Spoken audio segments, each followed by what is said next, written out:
በሰሜን ጎንደር ከፍተኛ ጦርነት ሲካሄድ መዋሉ እንዲሁም በጎንደር ዩኒቨርሲቲ ተማሪዎች ተደብድበው መታሰራቸውን በዛሬው የዜና ዝግጅት ትኩረት ሰጥተን እንመለከታቸዋለን። ጤና ይስጥልኝ ተመልካቾቻችን፣ የዕለቱን ዜና አምስተርዳም ከሚገኘው ከኢሳ ስቱዲዮ ይዤላችሁ የምቀርበው አገኘሁ ጌታቸው ነኝ። በሰሜን ጎንደር ከፍተኛ ጦርነት ሲካሄድ ዋለ። በሰሜን ጎንደር ታች አርማጭሆ፣ ሳንጃና በጠገዴ ወረዳ ግጨው እንዲሁም ልዩ ስሙ ሐመረ በተባለ ቦታ ላይ የነጻነት ኃይሎችና በገዢው ፓርቲ ወታደሮች መካከል ሲካሄድ በዋለው ጦርነት ከፍተኛ ቁጥር ያላቸው የህወሓት ኢህአዴግ ወታደሮች መገደላቸው ታውቋል። ከሁመራ ወደ ቀራቀር በሚወስደው መንገድ ላይ ቁስቋም ማርያም አካባቢ በሚገኝ ዳገት ላይ በወልቃይት የአማራ ማንነት ጥያቄ አባል በነበረውና ልያ ሲል በማምለጥ ጫካ በገባው አቤ መልኬ በሚመራው የነጻነት ኃይሎች ጦርና በአገዛዙ ወታደሮች መካከል በተደረገው ከፍተኛ ውጊያ በርካታ ወታደሮች ሙትና ቁስለኛ ሆነዋል። ከነጻነት ኃይሎች በኩል ከጎንደር እስር ቤት ሰብረው በመውጣት ታጋዮችን የተቀላቀለውና በተዋጊነቱ ተደናቂ የነበረው ሞላ አጃው የተሰዋ ሲሆን ሁለት ሌሎችም ጓደኞችም መሰዋታቸውን ለማወቅ ተችሏል። ቁጥራቸው በውል ያልታወቁ የገዢው ፓርቲ ወታደሮች በድንገት በተከፈተባቸው ውጊያ በመደናገጥ ገደል ገብተው ማለቃቸውን የደረሰን መረጃ ያመላክታል። በግጨው አካባቢ በአርበኞች ግንቦት ሰባትና በገዢው ፓርቲ ወታደሮች መካከል ሲካሄድ በዋለው ጦርነት ደግሞ በርካታ የገዢው ፓርቲ ወታደሮች አልቀዋል። ከሳምንት በፊት ወደ አካባቢው የመጡ ወታደሮች ውጊያውን መቋቋም ስላቃታቸው ይህን ዜና እስካጠናከርንበት ጊዜ ድረስ ከጎንደር በ14 ኦራል መኪኖች የተጫኑ ወታደሮች ትክል ድንጋይ አልፈው ወደ ሳንጃ እየተጠጉ ነው። ህብረተሰቡ በነቂስ ወጥቶ የአርበኞች ግንቦት ሰባት ታጋዮችን እያገዘ ሲሆን የቆሰሉ አርበኞችን በማንሳትና በመርዳት ድጋፍ እየሰጠ ነው። በቋራ ገለጎና ክልል 6 በተደረገው ውጊያም አገዛዙ ከፍተኛ ወታደራዊ ኪሳራ ደርሶበታል። የተገደሉት ወታደሮች በ3 ትራክተሮች ተጭነው ቋራ ላይ ተቀብረዋል። አብዛኛው የሰሜን ጎንደር ከተሞች በሰሜን በኩል አምባ ጊዮርጊስ፣ ገደብዬ፣ ዳባት፣ ዳባርቅ ድረስ በምዕራብ ሳንጃ፣ አሸሬ፣ ሰሮቃ፣ ጠገዴ፣ በምዕራብ አርማጭሆ እንዲሁም በደቡብ በኩል አላፋ፣ ሻውራ፣ ደልጊና ቋራ በመሳሰሉት አካባቢዎች ላይ ውጥረቶች ያሉ በመሆኑ ህብረተሰቡ በነቂስ በመውጣት እነዚህን የነጻነት ታጋዮችን በማገዝ የተለመደውን ትብብር እንዲያደርግ ከነጻነት ታጋዮችና ከአርበኞች ግንቦት ሰባት ለፍትህና ለነጻነት ንቅናቄ ጥሪ ቀርቧል። ገዢው ፓርቲ በሰሜን የአገሪቱ ክፍል ስለሚካሄደው ጦርነት ይህን ዜና እስካጠናከርንበት ጊዜ ድረስ የሰጠው ምንም አይነት መግለጫ የለም።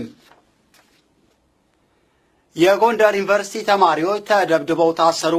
በጎንደር ዩኒቨርሲቲ የሕክምና ሳይንስ ቬተርናሪ ሳይንስ ፋክልቲ የሚማሩ ተማሪዎች የምንማረው ትምህርት ስራ የማያስይዘንና የስራ ዕድል የማይፈጥር ነው በማለታቸው ብቻ ወታደሮች፣ የፌዴራል ፖሊስ፣ የጸረ ሽምቅ አባላትና መደበኛ ፖሊሶች ወደ ግቢ ውስጥ በመግባት ተማሪዎችን ደብድበዋል። ከ100 በላይ ተማሪዎች ታፍነው በ2 አውቶቡሶች ተጭነው ወደ ሁለተኛ ፖሊስ ጣቢያ የተወሰዱ ሲሆን ወታደሮቹ በአራቱ ማዕዘኖች ያሉትን መንገዶች ሙሉ ለሙሉ በመዝጋት ህብረተሰቡ እንዳይጠጋ አድርገው ተማሪዎችን ደብድበው አስረዋል። በጎንደር ከተማም ከፍተኛ ውጥረት እንደነበር የደረሰን መረጃ ያመላክታል። በደብረ ታቦር ዩኒቨርሲቲም ዛሬ ከፍተኛ ውጥረት ሰፍኖ መዋሉንም ለማወቅ ተችሏል። በጅማ ዩኒቨርሲቲ ከ2 ቀናት በፊት ተማሪዎች ያደረጉትን ተቃውሞ ተከትሎ የታሰሩት እስካሁን ያሉበት አድራሻ አልታወቀም። በሶማሊያ በተፈጠረው የእርስ በርስ ጦርነትና ድርቅ ምክንያት ዜጎች ወደ ዶሎ አዶ እየተፈናቀሉ ነው። በሶማሊያ ያገረሸውን የእርስ በርስ ጦርነትና ድርቅ ሸሽተው ከሶማሊያ የተሰደዱ ተፈናቃዮች በኢትዮጵያና ሶማሊያ አዋሳኝ ወደምትገኘው ዶሎ አዶ ከተማ እየፈለሱ መሆኑን ድንበር የለሽ የሐኪሞች ቡድን ሳን ፍሮንቴር አስታውቋል። ግጭቱን ሸሽተው የመጡ ተፈናቃዮች በዶሎ ጤና ጣቢያ የሕክምና እርዳታ እየተደረገላቸው ሲሆን ሕፃናትና አዛውንቶች ለከፍተኛ ስቃይ መዳረጋቸውም ታውቋል። ላለፉት 4 ቀናት እየተቀጣጠለ ካለው አደገኛ ሰደድ እሳት ጋር በተያያዘ የእስራኤል ፖሊስ 12 ሰዎችን አሰረ።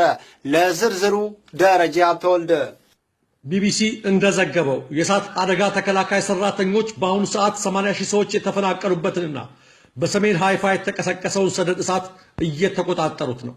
ይሁንና የአካባቢው ባለስልጣናት በተለያዩ ቦታዎች አነስተኛ እሳቶች እንደሚታዩ ነው እየተናገሩ ያሉት። በሞቃታማ አየር ምክንያት የተቀሰቀሰው እሳት በደረቁ አየርና በከፍተኛ ነፋስ ሳቢያ በፍጥነት መዛመቱ ተመልክቷል። የጭስ መታፈን የደረሰባቸው በርካታ ሰዎች ሕክምና የተደረገላቸው ሲሆን እስካሁን ከባድ ጉዳት የደረሰበት ሰው የለም።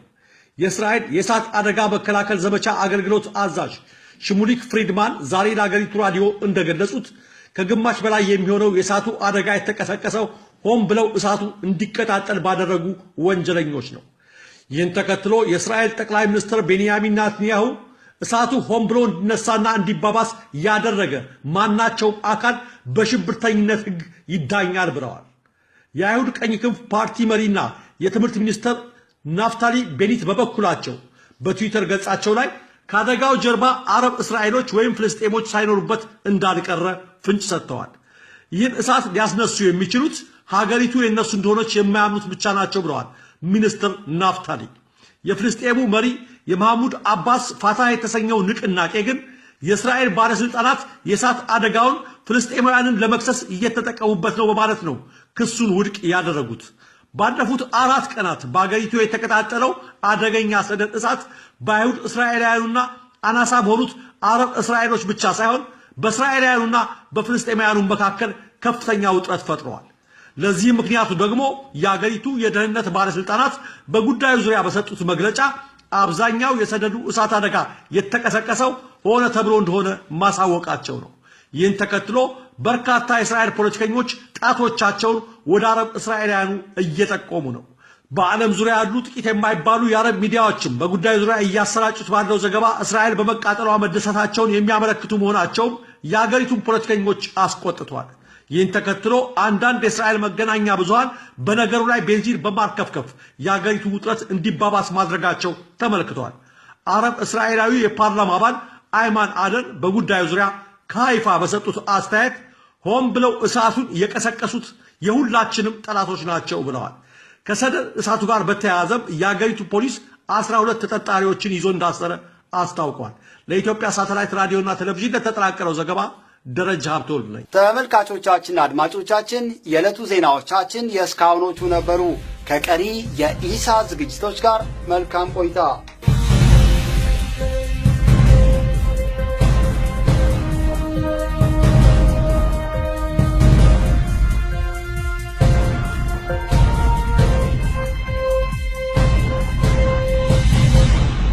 ከፍተኛ ወታደራዊ ኪሳራ ደርሶበታል። የተገደሉት ወታደሮች በ3 ትራክተሮች ተጭነው ቋራ ላይ ተቀብረዋል። አብዛኛው የሰሜን ጎንደር ከተሞች በሰሜን በኩል አምባ ጊዮርጊስ፣ ገደብዬ፣ ዳባት፣ ዳባርቅ ድረስ በምዕራብ ሳንጃ፣ አሸሬ፣ ሰሮቃ፣ ጠገዴ፣ በምዕራብ አርማጭሆ እንዲሁም በደቡብ በኩል አለፋ፣ ሻውራ፣ ደልጊና ቋራ በመሳሰሉት አካባቢዎች ላይ ውጥረቶች ያሉ በመሆኑ ህብረተሰቡ በነቂስ በመውጣት እነዚህን የነጻነት ታጋዮችን በማገዝ የተለመደውን ትብብር እንዲያደርግ ከነጻነት ታጋዮችና ከአርበኞች ግንቦት 7 ለፍትህና ለነጻነት ንቅናቄ ጥሪ ቀርቧል። ገዢው ፓርቲ በሰሜን የአገሪቱ ክፍል ስለሚካሄደው ጦርነት ይህን ዜና እስካጠናከርንበት ጊዜ ድረስ የሰጠው ምንም አይነት መግለጫ የለም። የጎንደር ዩኒቨርሲቲ ተማሪዎች ተደብድበው ታሰሩ። በጎንደር ዩኒቨርሲቲ የሕክምና ሳይንስ ቬተርናሪ ሳይንስ ፋክልቲ የሚማሩ ተማሪዎች የምንማረው ትምህርት ስራ የማያስይዘንና የስራ ዕድል የማይፈጥር ነው በማለታቸው ብቻ ወታደሮች፣ የፌዴራል ፖሊስ፣ የጸረ ሽምቅ አባላትና መደበኛ ፖሊሶች ወደ ግቢ ውስጥ በመግባት ተማሪዎችን ደብድበዋል።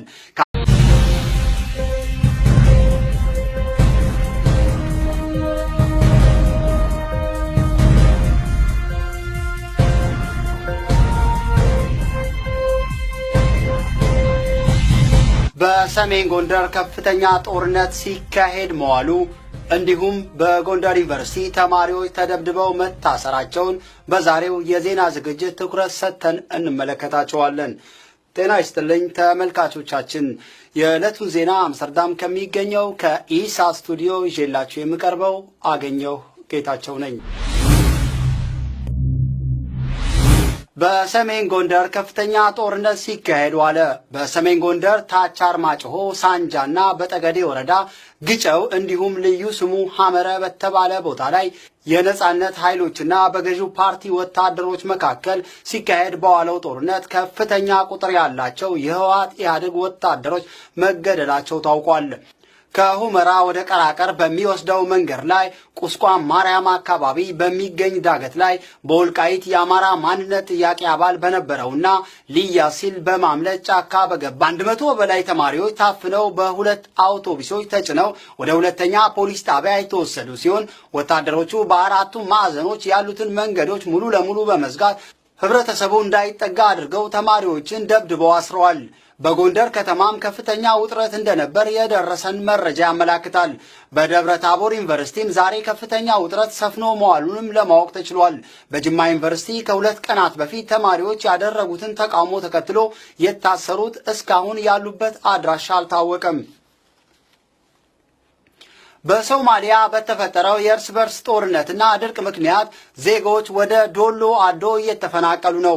በሶማሊያ ያገረሸውን የእርስ በርስ ጦርነትና ድርቅ ሸሽተው ከሶማሊያ የተሰደዱ ተፈናቃዮች በኢትዮጵያና ሶማሊያ አዋሳኝ ወደምትገኘው ዶሎ አዶ ከተማ እየፈለሱ መሆኑን ድንበር የለሽ የሐኪሞች ቡድን ሳን ፍሮንቴር አስታውቋል። ግጭቱን ሸሽተው የመጡ ተፈናቃዮች በዶሎ ጤና ጣቢያ የሕክምና እርዳታ እየተደረገላቸው ሲሆን ሕፃናትና አዛውንቶች ለከፍተኛ ስቃይ መዳረጋቸውም ታውቋል። ላለፉት 4 ቀናት እየተቀጣጠለ ካለው አደገኛ ሰደድ እሳት ጋር በተያያዘ አቤ መልኬ በሚመራው የነጻነት ኃይሎች ጦርና በአገዛዙ ወታደሮች መካከል በተደረገው ከፍተኛ ውጊያ በርካታ ወታደሮች ሙትና ቁስለኛ ሆነዋል። ከነጻነት ኃይሎች በኩል ከጎንደር እስር ቤት ሰብረው በመውጣት ታጋዮችን የተቀላቀለውና በተዋጊነቱ ተደናቂ የነበረው ሞላ አጃው የተሰዋ ሲሆን 2 ሌሎችም ጓደኞችም መሰዋታቸውን ለማወቅ ተችሏል። ቁጥራቸው በውል ያልታወቁ የገዢው ፓርቲ ወታደሮች በድንገት በተከፈተባቸው ውጊያ በመደናገጥ ገደል ገብተው ማለቃቸውን የደረሰን መረጃ ያመላክታል። በግጨው አካባቢ በአርበኞች ግንቦት 7ና በገዢው ፓርቲ ወታደሮች መካከል ሲካሄድ በዋለው ጦርነት ደግሞ በርካታ የገዢው ፓርቲ ወታደሮች አልቀዋል። ከሳምንት በፊት ወደ አካባቢው የመጡ ወታደሮች ውጊያውን መቋቋም ስላቃታቸው ይህን ዜና እስካጠናከርንበት ጊዜ ድረስ ከጎንደር በ14 ኦራል መኪኖች የተጫኑ ወታደሮች ትክል ድንጋይ አልፈው ወደ ሳንጃ እየተጠጉ ነው። ህብረተሰቡ በነቂስ ወጥቶ የአርበኞች ግንቦት 7 ታጋዮችን እያገዘ ሲሆን የቆሰሉ አርበኞችን በማንሳትና በመርዳት ድጋፍ እየሰጠ ነው። በቋራ ገለጎና ክልል 6 በተደረገው ውጊያም አገዛዙ ከፍተኛ የእስራኤል ፖሊስ 12 ሰዎችን አሰረ። ለዝርዝሩ ደረጃ ተወልደ። ቢቢሲ እንደዘገበው የእሳት አደጋ ተከላካይ ሰራተኞች በአሁኑ ሰዓት 80,000 ሰዎች የተፈናቀሉበትንና በሰሜን ሃይፋ የተቀሰቀሰውን ሰደድ እሳት እየተቆጣጠሩት ነው። ይሁንና የአካባቢው ባለስልጣናት በተለያዩ ቦታዎች አነስተኛ እሳቶች እንደሚታዩ ነው እየተናገሩ ያሉት። በሞቃታማ አየር ምክንያት የተቀሰቀሰው እሳት በደረቁ አየርና በከፍተኛ ነፋስ ሳቢያ በፍጥነት መዛመቱ ተመልክቷል። የጭስ መታፈን የደረሰባቸው በርካታ ሰዎች ሕክምና የተደረገላቸው ሲሆን እስካሁን ከባድ ጉዳት የደረሰበት ሰው የለም። የእስራኤል የእሳት አደጋ መከላከል ዘመቻ አገልግሎት አዛዥ ሽሙሊክ ፍሪድማን ዛሬ ለአገሪቱ ራዲዮ እንደገለጹት ከግማሽ በላይ የሚሆነው የእሳቱ አደጋ የተቀሰቀሰው ሆን ብለው እሳቱ እንዲቀጣጠል ባደረጉ ወንጀለኞች ነው። ይህን ተከትሎ የእስራኤል ጠቅላይ ሚኒስትር ቤንያሚን ኔታንያሁ እሳቱ ሆን ብሎ እንዲነሳና እንዲባባስ ያደረገ ማናቸውም አካል በሽብርተኝነት ሕግ ይዳኛል ብለዋል። የአይሁድ ቀኝ ክንፍ ፓርቲ መሪና የትምህርት ሚኒስትር ናፍታሊ ቤኒት በበኩላቸው በትዊተር ገጻቸው ላይ ከአደጋው ጀርባ አረብ እስራኤሎች ወይም ፍልስጤሞች